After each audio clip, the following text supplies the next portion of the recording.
Oke guys, diawali ketika Anandi kembali disekap oleh para penculik. Di sini terlihat tangan Anandi diikat oleh tali. Lalu penculik itu mengancam Anandi, jika berani melarikan diri kembali maka mereka tidak akan segan-segan untuk membunuh Anandi. Kemudian mata Anandi ditutup oleh kain hitam dan mengurung Anandi di ruangan yang sangat gelap. Sedangkan Jagdish yang masih saja mencari Anandi di tengah hutan. Ia berjalan ke sana kemari. Jagdish berusaha semampu mungkin untuk menemukan Anandi dan membawanya pulang. Namun Jagdish tidak tahu kemana lagi ia harus mencari Anandi. Sampai pada akhirnya Jagdish menemukan gelang kaki yang dulu pernah ia berikan kepada Anandi. Jagdish merasa yakin bahwa Anandi ada di sekitaran sini. Ia pun berjalan mencari Anandi sampai pada akhirnya Jagdish melihat ada sebuah gedung tua.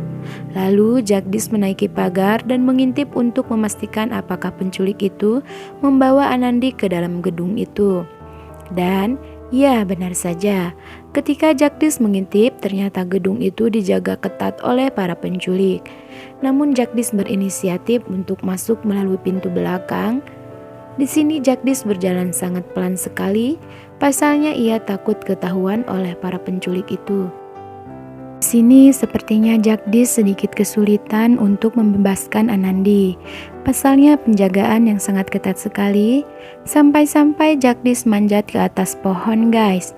Namun Jagdish tidak kehilangan cara, ia pergi ke sebuah apotik dan membeli obat-obatan. Namun penjaga apotik itu tidak mau memberikan obat tersebut tanpa resep dari dokter. Untungnya Jagdish menunjukkan kartu bahwa ia adalah seorang dokter. Jagdish memohon dengan alasan ini semua demi keselamatan nyawa pasiennya. Sampai pada akhirnya penjaga apotik itu mau memberikan obat tersebut kepada Jagdish. Jagdish pun segera kembali ke tempat di mana Anandi diculik. Jagdish kembali menaiki pohon dan di sini Jagdish terlihat sangat nekat. Ia berjalan di bawah tempat duduk penculik itu guys. Lalu Jagdish memasukkan obatnya ke dalam minuman para penculik. Namun sebelum Mimin lanjut, alangkah baiknya bagi kalian yang baru saja bergabung dan menemukan channel ini, tekan tombol subscribe dan aktifkan lonceng notifikasinya, agar kalian tidak ketinggalan sinopsis terbaru dari channel ini. Oke guys, di sini ketua penculik menyuruh anak buahnya memanggil semua teman-temannya untuk berkumpul dan minum bersama. Mereka tertawa terbahak-bahak, mungkin mabok ya guys. Sampai pada akhirnya mereka semua tidak sadarkan diri.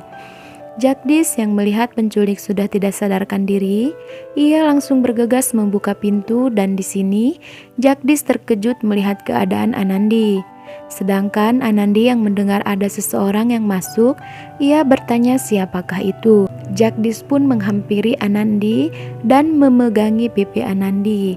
Di sini Anandi sangat ketakutan karena mengira penjahat itu yang memegangi pipinya. Namun Jagdish menenangkan Anandi dan memberitahu bahwa ini adalah Jagdish. Jagdish pun langsung memeluk Anandi dan akan membebaskan Anandi. Namun tangan Anandi diborgol. Jagdish langsung mencari kunci di saku para penculik. Jagdish menemukan kunci itu dan langsung melepaskan borgolnya. Lalu Jagdish membawa Anandi pergi dari tempat itu. Mereka kabur menggunakan motor penculik. Namun sayang sekali, di tengah perjalanan tiba-tiba motor mereka mogok. Jagdish pun kembali mengajak Anandi untuk berlari sebelum penjahat itu menemukan kita.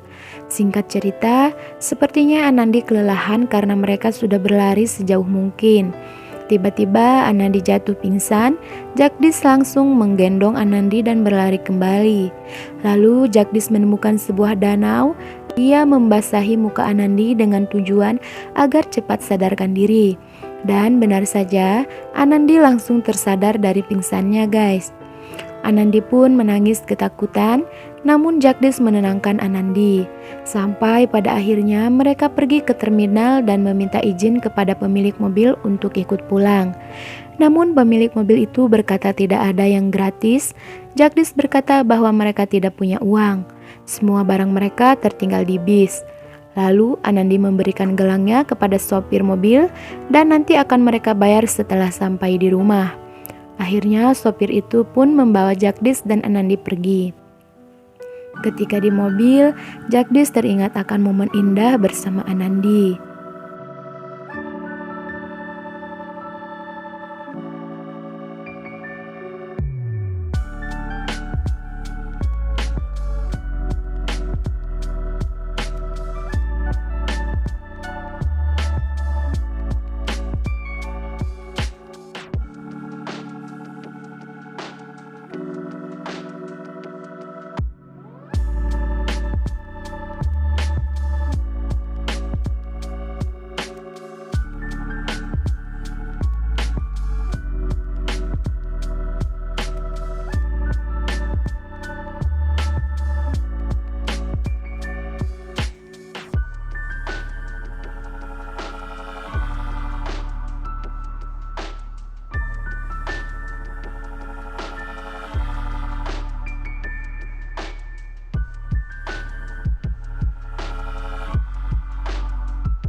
Singkat cerita, Anandi berterima kasih kepada Jagdish.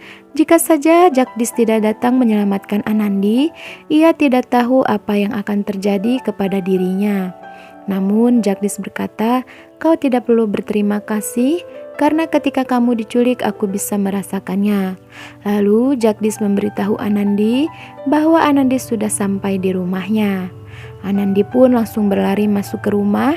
Jagdish pun akan ikut masuk, namun ia teringat akan semua perkataan ayah Anandi ketika memarahi Jagdish.